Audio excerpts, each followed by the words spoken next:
Hello everybody, welcome back to the channel. My name is Larry Bodenheimer and today we're going to be taking a look at Krypt. Now Krypt is a 32-bit Trojan and it is the main Trojan we're going to be taking a look at in this video.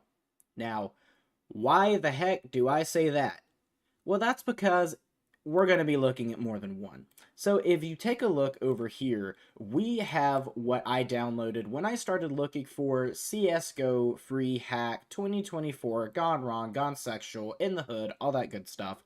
I found this on a link of a video that was only 4 hours old, and I did test it. It does work, but something I realized after I tested this malware, it's not the only malware sample that's actually in this folder. So if we take a look at VirusTotal, we have the setup.exe. Its original name is Steganos Browser Monitor.exe. And if we take a look, popular threat label is Trojan.FileRep malware/Krypt. Here are your family labels, and your tags are portable executable, calls WMI, checks user input, detects debug environment, executes dropped file, long sleeps, persistence, and checks CPU name. Now, if we take a look at let's look at how old this is first. So, it says the creation time was 8 days ago. I'm not going to follow that. I'm going to go with a first submission, which is a little over a day ago. So, 32 detections is, pretty spot on with that. If we take a look at who does detect this, though, we've got Avast, AVG, BCAF Pro, CrowdStrike Falcon. What other big ones do we have? We've got ESET, we got Google, GData. There's one I'm not seeing here. But we'll keep going. We got Kaspersky, Malwarebytes, McAfee Scanner, and what else is it here? Yep, we got Symantec, and those are the big name ones I see. Who's not detecting this? Bitdefender. So I will be sending them a sample of this at the end of the video. We got Avira here as well, ClamAV, MCSoft. Who else? What other big names? What other big names do we not have? Those seem to be the only big names. We got WebRoot, but they never detect anything in VirusTotal. So it is what it is with that. But if we go to details, here's your MD5, your SHA-1, and your SHA-256. You don't have to type these in if you want to follow along. They will be in the comment section. Here's your creation time. If you want to go by that, I guess you can. And I don't go by first seen in the wild. I go by first submission. So there you go. And these are the two names it's come under. We have setup.exe, but apparently it's also been submitted under Steganos Browser Monitor.exe, which makes me think that this malware we got is not only coming off of the link I got it off of. So if we go to relations, we do have 4 contacted URLs. So we got a Telegram domain, we've got a certificate authority, and then we've got Fuare.xyz and sqlo.dll, which I've seen this specific DLL before. Not off of this website, but I've seen it before. And we have these 8 contacted domains. All of these look good, but we got Steam Community, Telegram.me, and then we've got Fuare.xyz. We do have some suspicious contacted domains, though. So we've got 14. 2 of these have detections. 1 is out of the US, and 1 is out of Great Britain, interestingly enough. So do with that as you will. We will look at those later on once the malware has actually executed. But if we go down here, dropped files, we've got build.exe and ast.exe. We will be revisiting this one, and possibly this one as well. And if we go to behavior, again, I don't spend much time on behavior on this channel, but if you want to take a look for yourself, you can pause the video and look.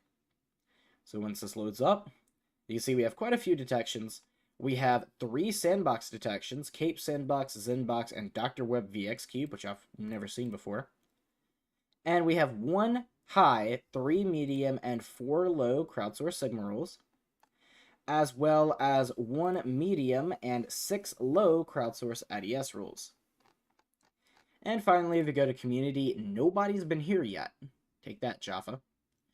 Now, you'd think we'd be done with VirusTotal as of right now. But we've got another file, and this is our VBS file. This is release v2.4.vbs. And if we take a look, its popular threat label is Vidar, but it's also got one with a random string. Is this Vidar? I don't actually know, because I have not tested this yet, so we're going to be doing this one together as a family. So if we go to details really quick, this was first submitted quite a while ago. It's been half a month and some change. If we go back to detections, this only has 28 detections, which is odd, with it being that old. So let's see who does detect it. Avast, AVG, Bitdefender. Okay, we're redeeming ourselves. Good. Be really awkward if they didn't have a detection for that. MCSoft, ESET, GData, Google, Kaspersky, Symantec. I'm not seeing McAfee. Do that as you will. And those are the big name ones. Now, who's not detecting this? Avira. BCAF Pro, surprisingly. And they detect everything. Huh. Clam AV, but, you know, they have really low detections on VirusTotal as it is. Malwarebytes does not detect it. Here is... Well, there's Microsoft, but where's McAfee? Maybe it did detect it. No, I just don't see their name here. Don't tell me McAfee doesn't scan VBS scripts. That'd be kind of weird. Yep, they sure don't. Okay, awkward. But if we keep going, Sophos does not detect it either, so I will send them a sample of this as well if it's confirmed to be malicious, which I'm sure it will be. And if we go to details, here's your MD5, your SHA-1, and your SHA-256. Again, you don't have to type these. They will be in the comments section. And there's not really much else. So if we go to relations, we do have 9 contacted URLs. We've got a bunch of DLLs here. And a Steam community profile. Interesting. We have 2 contacted domains, coa.hop2.org. I will be trying to visit all of these. And we do have that contacted IP. Its execution parent is setup.zip, which is actually what this folder came in. And we do have 34 dropped files. However, they've either not been scanned or they have no detections. Also, interesting enough, is that Finland? Let me take a look at this really quick. Yeah, that's Finland. So now we have Finland malware. Eventually, if we do enough videos, we'll get malware from every country in the world.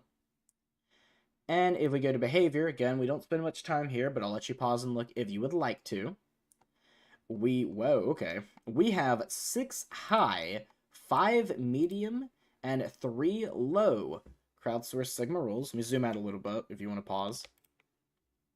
Let me zoom out a little bit. Computer, hello? Okay, or we just won't do anything. There you go. Go ahead and zoom back in. Thank you. And we have 1 high. What is going on with this machine right now? We have, whoa. Okay, computer, I would like the video to exist. Can we start working again? Thank you. We have 1 high, 1 medium, and 7 low crowdsource IDS rules. And finally, if we go to community, my rival has been here. So it's been commented on by Jaffa Cakes. No family, and she does have some details on it. Apparently there's a triage. But we'll just assume it's Vidar for now, because it does some things that are reminiscent of Vidar, so... Okay, we'll just remember that for now. Let's go back to this first one, let's put them both on detections, and let's take a look at what we're going to be using for this video.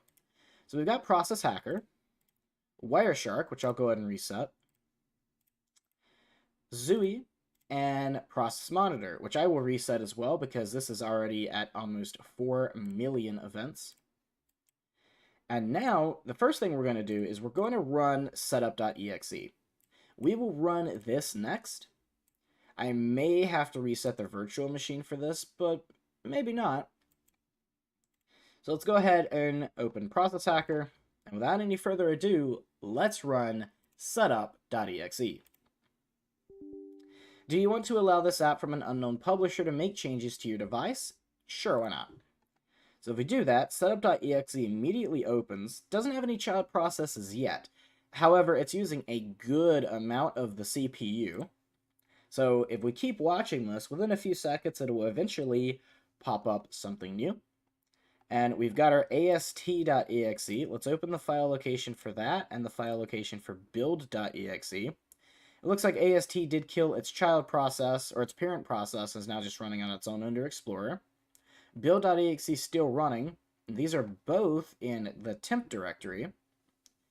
And now build is running on its own. Steganus trace destructor. Fair enough. And it does open Microsoft Edge. Now, in testing, it didn't close Edge. and it's not looking like it's going to close Etch this time either. So we're going to have to do that for the malware. And we're not done yet. If you take a look here, we've got service.exe. They couldn't even be bothered to name it servicehost.exe, because at least that would be a little more believable, but they also still put it under Explorer.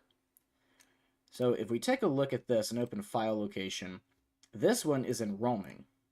So we'll go ahead and minimize that, and build and AST are still going. Now this is a little different from testing, because in testing, build.exe successfully killed its own process.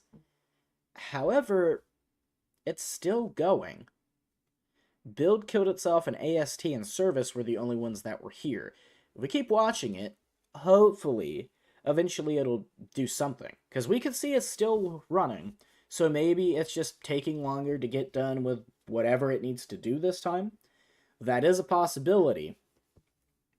And it kicked us up on Process Hacker for some reason. And as you can see, we have another service.exe.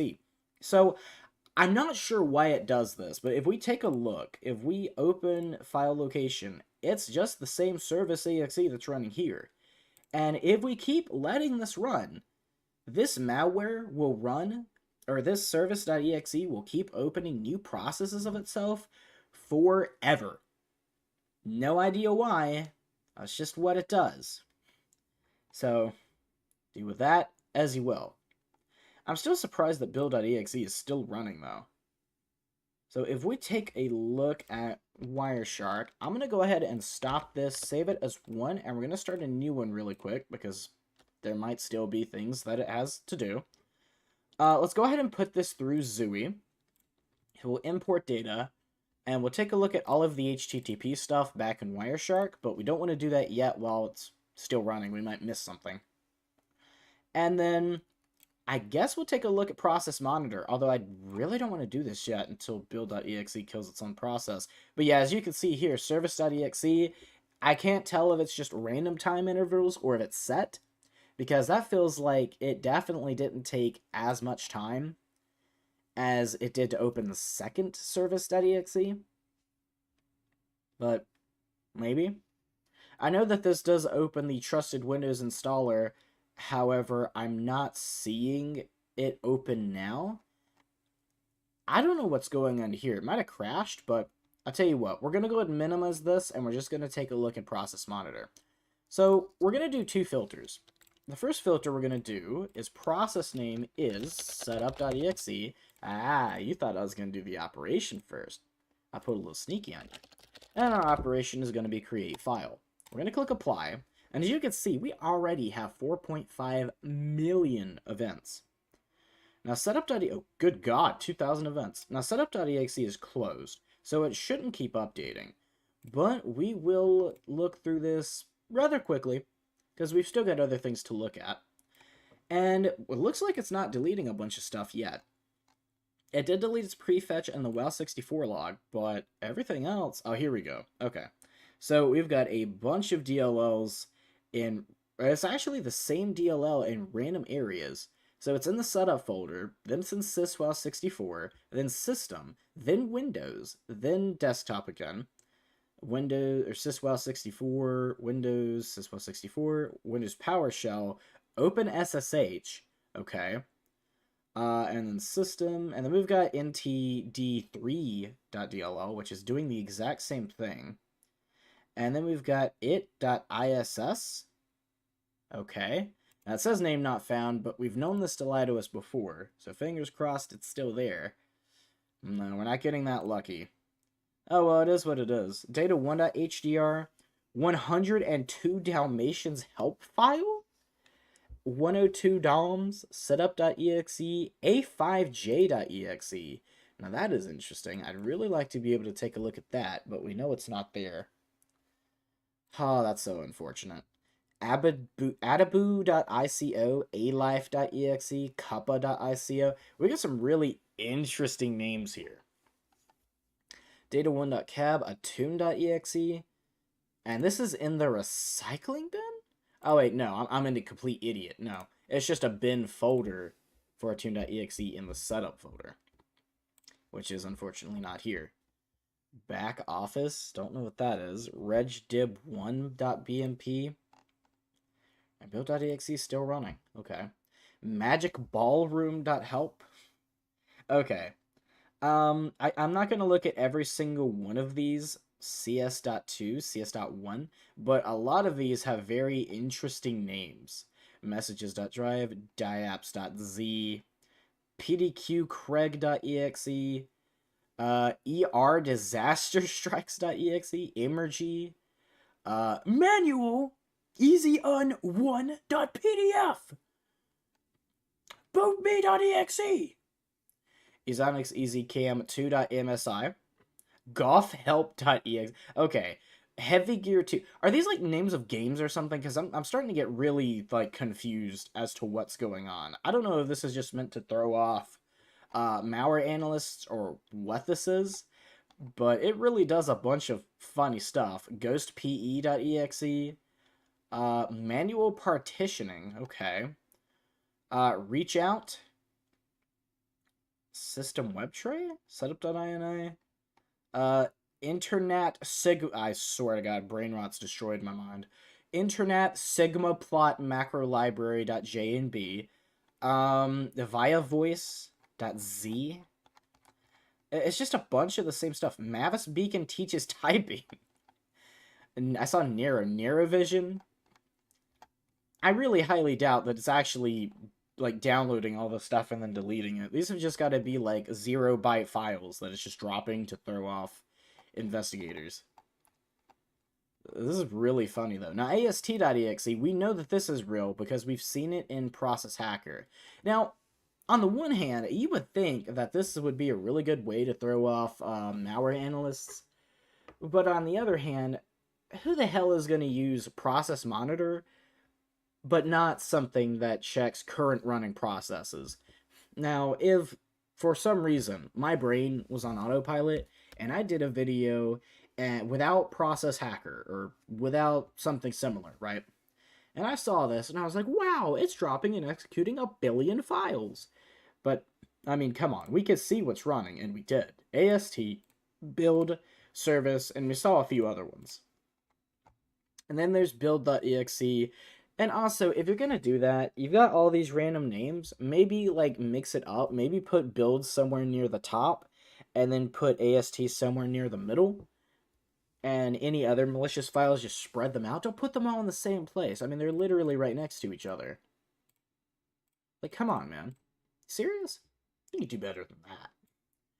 Now, if we go to filter, we're going to try ast.exe next. Now, there's no guarantee that any of these do anything. I got a feeling one of them is what's running our service.exe, but I kind of get the feeling that the other one is empty, or doesn't have anything to do with file creation or access. So let's try ast.exe. We'll just go ahead and apply it. Yes, I don't know. And we've got 8 million events. So we're kind of racing against time, because eventually this will fill up, and it will crash. It'll say out of memory. Okay, we've only got 262 here, so it won't take nearly as long. Maybe we'll get a better idea of what's actually going on here. So if we take a look... I'm not seeing anything too suspicious here. It looks like it's just calling DLLs and accessing command prompt, but there's not anything we can actually see. So that's a bust. And if we go to the other one, we'll do build.exe. Again, I don't know if it's case sensitive, but we're just going to assume that it is, as to not waste time. And is Zooey done yet? Yes, it is. I figured it would be, but I figured I'd check anyway. 9,857 events. So we're obviously not going to look at all of these. And it's just delays.temp over and over and over again. Oh, wait. Here we go. Oh, now we can see what it's doing. So it looks like build is doing all of the legwork. So we are calling some DLLs, but we're also accessing Internet Explorer's cache, Internet Explorer's cookies, Windows history, calling some more DLLs, Microsoft CryptNet URL cache. Okay. And then we've got everything in Microsoft Edge. So it's also calling other things as well, which is weird because that's kind of similar to Luma. There's no way this is Luma. It does look like it's calling a lot of the same things, though. But if we keep going, I'm assuming maybe this is, like, inspired by Luma. And by inspired, I mean, like, completely copied code and just changed a few things. But, yeah, it's not program data. Ah! Okay. Interesting enough. I tried to be really quiet with that scream so I didn't bust anybody's eardrums, but I did see the mic filtering level get really high, so sorry about that in advance. Edge Wallet? I didn't even know Edge Wallet was a thing. What? The user data typo squatting? Why would you put the... What? Okay. So we'll keep going past that. And here's more browsers. 360 Crypto Tab browser. I've never heard of that. I'll look that up after this video is over. We're accessing again. And then we got a bunch of stuff to do with Firefox. So it does detect Firefox on the machine and pilfers through everything. Luckily, I'm not logged into anything. And it really does just, like, browse the entire freaking internet through your browser. I'm not looking through all of that. If you want to pause the video and, like, stare at these on your own, or if you want to just laugh at then you can. But I can't spend too much time on that. And that's everything, and this hasn't updated since we pulled this up in Process Monitor, so I've got a feeling that it's already done everything it was supposed to do. Now, how about service.exe? I've got a feeling this will pull up nothing, but we'll go ahead and apply it anyway. Now, this might take a little bit, because we've got almost 10 million events. Well, that's good. Fairly quickly. Okay, what do we got? 224... Wait a minute. Oh, I didn't add it. You know, I might want to do that. My bad. My fault, gang. My bad, king. I can't believe I didn't add that, though. That's, interesting. And we have 2,613 events. So, yet again, I'm not going to look through all of these, and a lot of these are most likely going to be repeated. We got sharing violations immediately. And... I'm not seeing anything too suspicious.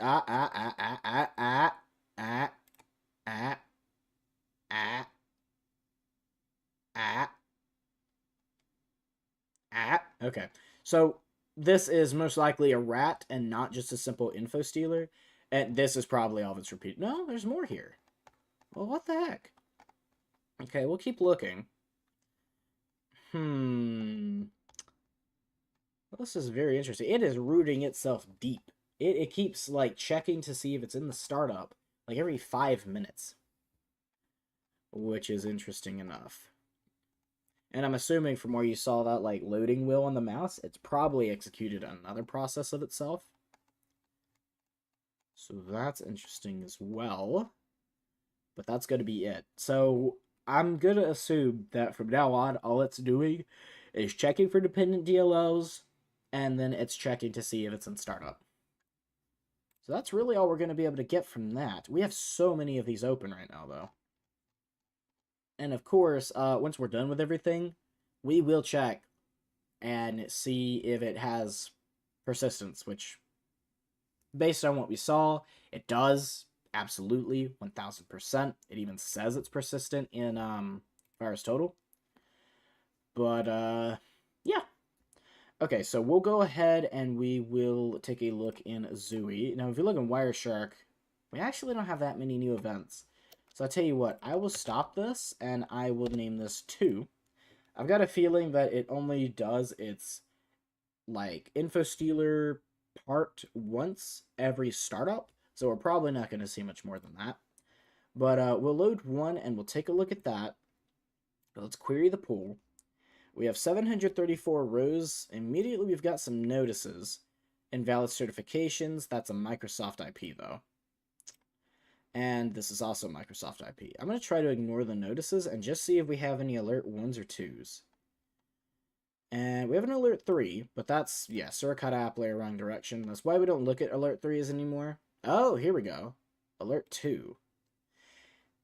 ETDNS query for .cc top level domain, and this one may be that Telegram domain. No, not yet, but we definitely should see it. but we're not. Why aren't we? We got another notice, and that's it. Okay. Well, let's go ahead and query the pool for 2. Let's just go ahead and delete all this and go back to welcome to Zooey. Import data, 2.pcap. This shouldn't take too long because it's only 4,000 packets.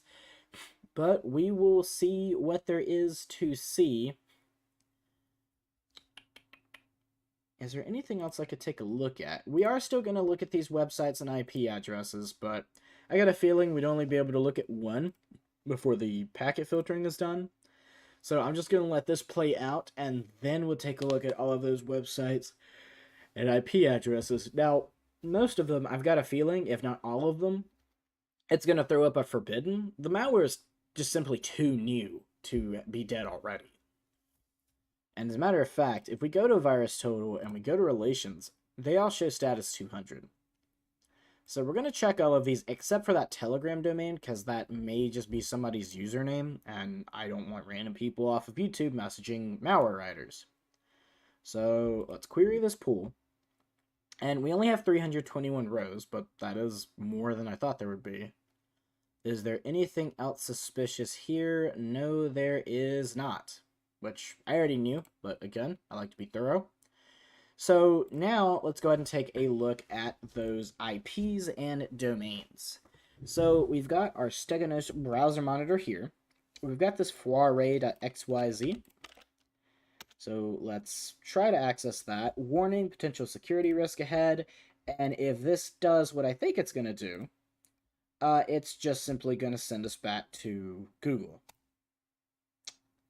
Yes, it does. Okay, so I've seen this before. I don't remember what malware this is reminiscent of. I don't remember the name, I mean.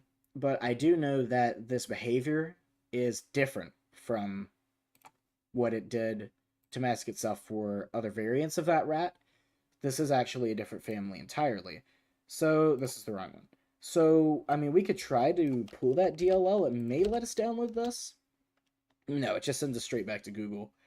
And if we just try this without the HTTPS, yeah. What if we just try HTTP? It still sends straight back to Google. Okay, so that's a bust. And we could try the IP address, but I've got a feeling that this is just going to be the same thing. Possibly not. Oh, this is for Telegram APIs. Okay. So this might be the IP address for it, then. Oh, that's a certificate revocation repository? What? Are we sure? There's 2 detections. We go to community. Who's detecting this? Absolutely everybody. Lockbit exfil. eBury botnet miner. Random stuff. Mentioned in a report the anatomy of a black cat attack. Okay, we're not going to read all that. But we'll say this one is inconclusive. But that is probably going to be it. The last thing that we can do is restart the computer. So I will go ahead and do that. Let's just go ahead and close everything that's open really quick.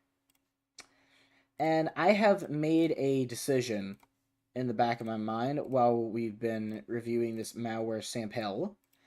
I am actually going to review the Visual Basic script in another video, but I'm going to do that video today. And the reason I'm doing that is because I don't want there to be an hour-long video that has 2 different malware variants in it. So I apologize, but the second malware video will probably be out like an hour after this one gets released. It will be done today. I've already done all my chores and stuff for today, so not really anything else to do other than analyze that. Let's go to malware analysis really quick. Let's open Process Hacker, and let's find that juicy persistence. I said let's open freaking Process Hacker computer. Thank you. And I don't see anything immediately. However, it's just running under Explorer again. So we've got... What the heck is happening here? Oh, now we've got safevideo.exe. And it's in video Steganos safe. So we've got something new now, and it does open Microsoft Edge. So it's going through its info stealing part again, but it's just infinitely opening and closing service.exe, and we've got service.exe running again outside of that. Okay, so before my computer dies, let's open Firefox really quick, and let's shove safe video in there. If it didn't delete itself, which it did not. I got really worried because it did close its own process. This, yeah. That's interesting. We're already at 240,000 in PID. So let's open safe video, or let's put safe video in virus total. Max file size exceeded. Interesting. How freaking large? Oh, okay, it finally stopped. How freaking large is this file? 934 megabytes. Well, that won't do. So we're going to use our trusty friend dbloat. And we're going to drag this over here. We're going to preserve certificate if it has one. And it took 0.44 seconds. So if you go to show more options and properties, it's only 1.53 megabytes. Fascinating. Thank you, dbloat. Much appreciated. And this has not been uploaded before. Which I would assume not, because it's literally a brand new file. But we've got, it's definitely a Trojan. Is it the same thing, though, that's just inflated so it can't be scanned? That would be interesting. We do have quite a few detections on this, though. So we're getting Baybar. This may be a new one. Yes, safe video patch, Trojan Baybar/Krypt. We may have another malware sample to take a look at. So I can't do 3 videos in a day. I'm going to have to pick one to do. I think it just makes sense that we do the Visual Basic script first, but I will definitely take a look at this in the future. That's very interesting, though. Alright, but either way, that is going to be it for this video. We do have ourselves a nasty little rat, but there's not really much else to take a look at that on that part. 1 down, apparently 3 to go. So that's going to be it. If you did enjoy this video, please make sure to leave a like, leave a comment in the comment section down below, and let me know what you would like to see next. My name is Larry Bodenheimer, you guys have been amazing, and I will see you in the next one.